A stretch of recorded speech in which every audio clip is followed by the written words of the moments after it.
ideia da mitologia pessoal é um pouco remeter a uma história da humanidade, assim, porque primeiro a gente resgata a nossa própria história, né? Depois a gente vai passando por diferentes aspectos, né, que vão compondo a nossa história. A gente olha, né, coloca uma lupa ali de aumento, uma lente de aumento em aspectos da nossa história, como a nossa criança, como, né, a nossa relação com nossos pais, a relação com os nossos parceiros. E aí, novamente, a gente volta na nossa história pessoal. Só que de uma outra forma, né, de uma outra perspectiva.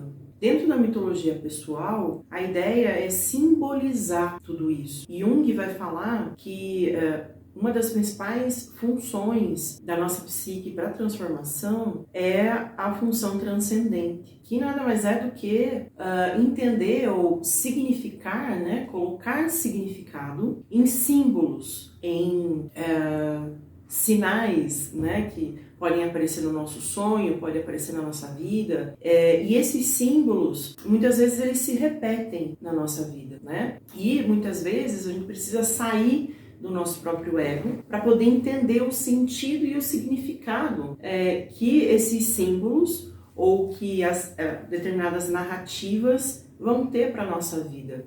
Então, digamos assim, como um exemplo, eu sempre me relaciono com um parceiro distraído, sei lá, ou irresponsável, né? É um padrão, vamos dizer assim. O que esse padrão, ele quer me dizer, né? Que padrão eu estou encenando e reencenando na minha vida, né?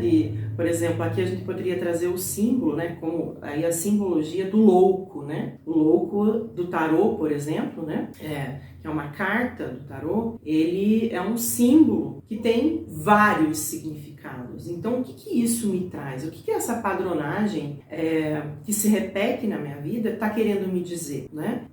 Então, a mitologia pessoal, quando a gente olha para a nossa vida através dessa lente de uma história, né? Até de repente de um storytelling, né, que a gente se coloca ali como um personagem, nós estamos tentando resgatar a simbologia, a nossa mitologia. Qual é a minha história? O que eu venho resolver nessa vida, né? Então, assim, a mitologia, ela vem lançar a luz de uma forma, uma linguagem simbólica, né?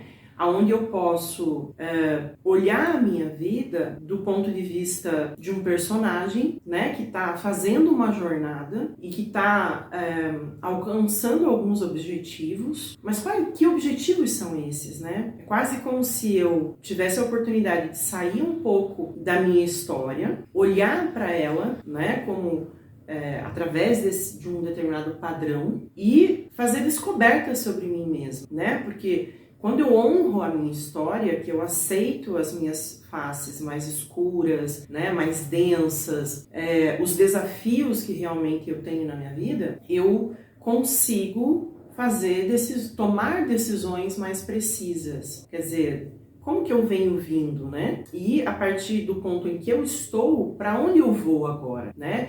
Que fim eu quero dar, né? Ou que encaminhamento eu quero dar para essa história. Quando a gente usa símbolos, né? Ou uma linguagem mais lúdica para contar essa história, nós estamos mergulhando no que nos torna mais humanos, porque todos os humanos têm a sua própria história. E embora a gente tenha a sensação de que a gente está fazendo tudo pela primeira vez, alguém já passou por aquela experiência, né? Nos milênios aí de história da humanidade, alguém já passou por aquele dilema, alguém já passou por aquele problema. Então, quando a gente acha que a gente está desbravando um determinado caminho, na verdade, alguém já passou por ali, alguém já desbravou isso pra gente. Então, o que eu preciso aprender com essas experiências que estão retratadas na minha história? Quando a gente olha para a mitologia universal das diferentes culturas, a gente vai perceber um padrão, né? E nessas mitologias, muitas vezes a gente pode encontrar respostas para as nossas perguntas. Então, será que eu, Cibele, não estou encenando em algum momento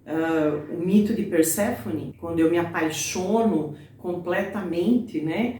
E sou simbolicamente raptada por Hades, né, que é um mito muito famoso, né, da mitologia grega. Então, quando eu estudo, por exemplo, o mito de Perséfone e de Hades, o que aquilo pode me trazer de aprendizado? Enquanto eu inserida na humanidade, né, inserida nesses padrões, porque invariavelmente a gente recebe esses padrões culturais, esses padrões energéticos, né, e tudo isso está atuando dentro da gente. Então, somente quando eu tomo consciência de que padrão eu estou encenando e que história eu estou revivendo, universal, né? É que eu consigo parar, olhar para isso e dizer, tá, para que lado eu quero ir? Será que eu quero continuar encenando esse mesmo padrão, essa mesma história? Ou será que eu quero fazer diferente, né? Mergulhar na própria história, na própria mitologia pessoal, tendo como apoio a própria mitologia universal, nos possibilita um maior autoconhecimento e também a tomada de decisões mais precisas sobre a nossa própria vida.